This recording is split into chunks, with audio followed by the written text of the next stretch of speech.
क्रांतिदर्शी युग ऋषि वेद मूर्ति तपोनिष्ठ पंडित श्री राम शर्मा आचार्य एवं परम वंदनीय माता भगवती देवी शर्मा द्वारा भाष्यकृत 108 प्रमुख उपनिषदों के ज्ञान खंड के अंतर्गत आज छांदोग्योपनिषद के तृतीय अध्याय के षष्ठम, सप्तम, अष्टम, नवम व दसम खंड का स्वाध्याय करेंगे। षष्ठम खंड के प्रथम मंत्र में उपनिषद के ऋषि लिखते हैं, इनमें जो रोहित वर्ण का प्रथम अमृत है वह सुगण अग्निदेव के मुख से संयुक्त होकर उसमें जीवन धारण करते हैं। देवगण न तो खाते हैं न पीते हैं, वे केवल इस अमृत को देखकर ही तृप्ति को प्राप्त कर लेते हैं। दूसरे मंत्र में उपनिषद के ऋषि लिखते हैं, वे वसुगण इस रूप से ही विश्रांति पाते हैं और उसी से उत्साहित भी होते हैं। तीसरे मंत्र में उपनिषद के ऋषि लिखते हैं, जो इस प्रकार इस अमृत रूप को जानता है वह वसुगणों में ही कोई एक होता है। वह अग्नि अर्थात यज्ञ के साथ संयुक्त होकर इस अमृत रूप को देखकर ही तृप्त हो जाता है। इसी रूप से वह ध्यानस्थ अर्थात अक्रिय होता है और इसी से उत्साहित भी होता है। इस मंत्र की व्याख्या करते हुए युग ऋषि लिखते हैं कि वसुओं द्वारा प्रवाहित अमृत तत्व को साधकों में स्थित वसु ही जान पाते हैं। आगे के खंडों में इसी प्रकार रुद्र आदि के बारे में कहा गया है। उपनिषदों का यह मत है कि विराट में स्थित देवों के अंश मनुष्य के अंदर में स्थित हैं, अस्तु वे अपने समान धर्मीय प्रवाहों से संबंध स्थापित कर लेते हैं। सुदूर अंतरिक्ष यानों में स्थित विभिन्न उपकरणों को उनके अनुरूप विशेष फ्रीक्वेंसी सिग्नल भेजकर सक्रिय या निष्क्रिय कर लिया जाता है।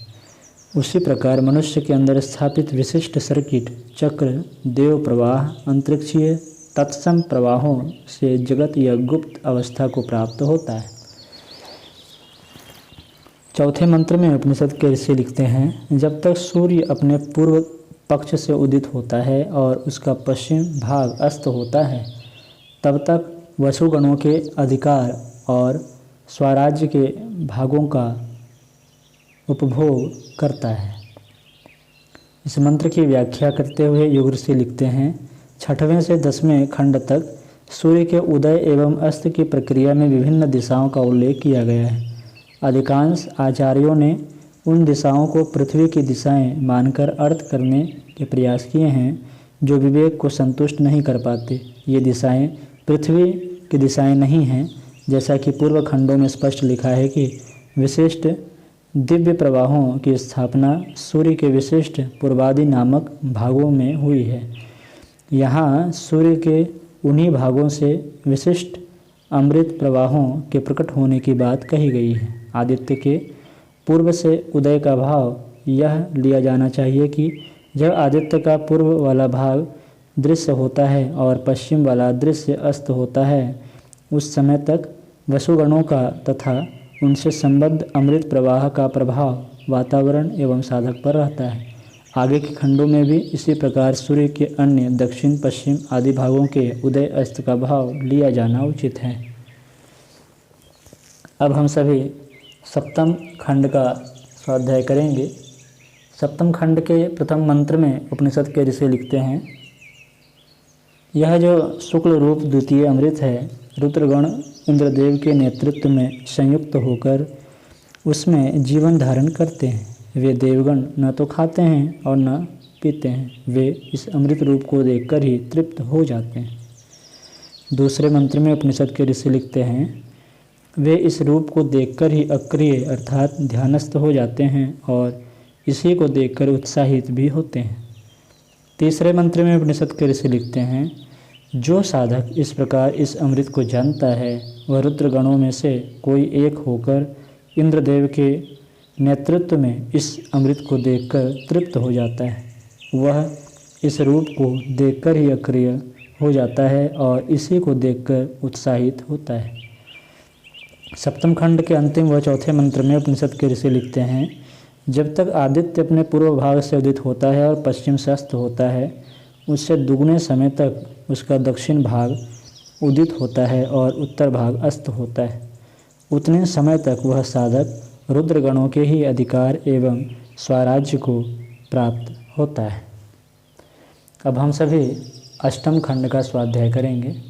अष्टम खंड के प्रथम मंत्र में उपनिषद के ऋषि लिखते हैं, अब यह जो कृष्ण रूप तृतीय अमृत है, आदित्यगण वसु वरुण देव के नेतृत्व में उसमें जीवन धारण करते हैं। वे देवगण न तो खाते हैं न पीते हैं, वे इस अमृत को देखकर ही तृप्ति का अनुभव करते हैं। दूसरे मंत्र में उपनिषद के ऋषि लिखते हैं, वे इसी रूप से विश्रांति पाते हैं और इसी से उत्साहित हो जाते हैं। तीसरे मंत्र में उपनिषद के ऋषि लिखते हैं, जो इस प्रकार इस अमृत को जानता है, वह साधक आदित्य गणों में से एक होकर वरुण देव के नेतृत्व में अमृत को देखकर तृप्त हो जाता है। वह इस रूप से ही अक्रिय होता है और इसी से उद्यमशील होता है।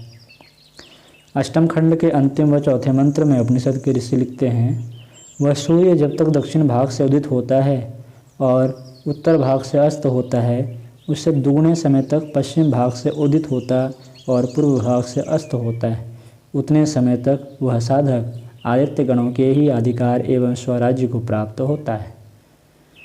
अब हम सभी नवम खंड का स्वाध्याय करेंगे। नवम खंड के प्रथम मंत्र में उपनिषद के ऋषि लिखते हैं, यह जो अत्यंत कृष्ण रूप चतुर्थ अमृत है, मरुदगण सोमदेव के नेतृत्व में उसमें जीवन धारण करते हैं। वे देवगण न तो खाते हैं न पीते हैं, वे इस अमृत को देखकर ही तृप्त हो जाते हैं। दूसरे मंत्र में उपनिषद के ऋषि लिखते हैं, वे इस रूप को ध्यान से केंद्रित कर अक्रिय अर्थात ध्यानस्थ होते हैं और इसी से सक्रिय अथवा उद्यमशील भी होते हैं। तीसरे मंत्र में उपनिषद के ऋषि लिखते हैं, जो इस प्रकार इस अमृत रूप को जानता है, वह मरुद गणों में से कोई एक होकर सोमदेव के नेतृत्व में इस अमृत रूप को देखकर तृप्त हो जाता है। वह इस रूप को ध्यान में केंद्रित कर अक्रिय हो जाता है तथा इसी से सक्रिय भी होता है। नवम खंड के अंतिम व चौथे मंत्र में उपनिषद के ऋषि लिखते हैं, वह आदित्य जब तक अपने पश्चिम भाग से उदित होता है और पूर्व से अस्त होता है, उसे दुगने समय तक वह उत्तर भाग से उदित होता और दक्षिण से अस्त होता है, उतने समय तक वह साधक मरुदगण के ही अधिकार और स्वराज्य में को प्राप्त करता है। अब हम सभी दसम खंड का स्वाध्याय करेंगे। दसम खंड के प्रथम मंत्र में उपनिषद के ऋषि लिखते हैं, आदित्य के मध्य संचरित स्पंदित होता हुआ जो पंचम अमृत है, साध्यगण देव ब्रह्मा के नेतृत्व में उसमें जीवन धारण करते हैं। वे देवगण न तो खाते हैं न पीते हैं, वे इस अमृत रूप को देखकर ही तृप्त हो जाते हैं। दूसरे मंत्र में उपनिषद के ऋषि लिखते हैं, वे इस रूप को ध्यान में केंद्रित कर ही अक्रिय अर्थात ध्यानस्थ हो जाते हैं और इससे ही सक्रिय भी हो जाते हैं।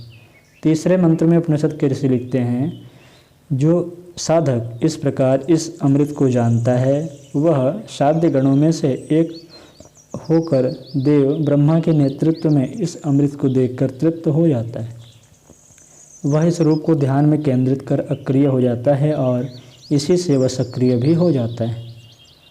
दसम खंड के अंतिम व चौथे मंत्र में उपनिषद के ऋषि लिखते हैं, वह आदित्य जब तक अपने उत्तर भाग से उदित होकर दक्षिण से अस्त होता है, उससे दुगने समय तक अपने ऊर्ध्व भाग से उदित होता है और नीचे के भाग से अस्त होता है, उतने समय तक वह साधक साध्य गणों के अधिकार और स्वराज्य को प्राप्त होता है। आज की कक्षा में इतना ही। अगली चर्चा हम लोग अगली कक्षा में करेंगे।